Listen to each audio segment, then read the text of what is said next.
নিজের বাড়ির পানির ট্যাঙ্ক নিজেই পরিষ্কার করলাম।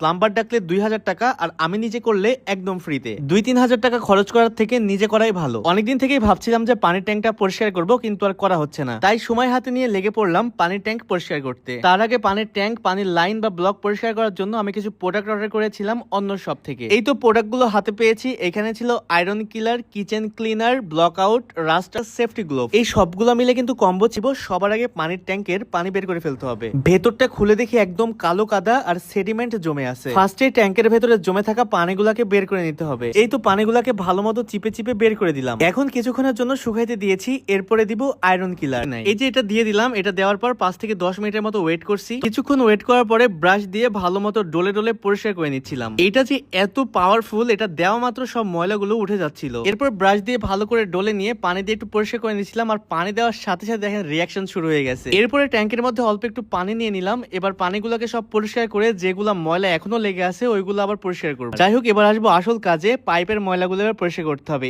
এটার জন্য আমি ইউজ করব ব্লক আউট।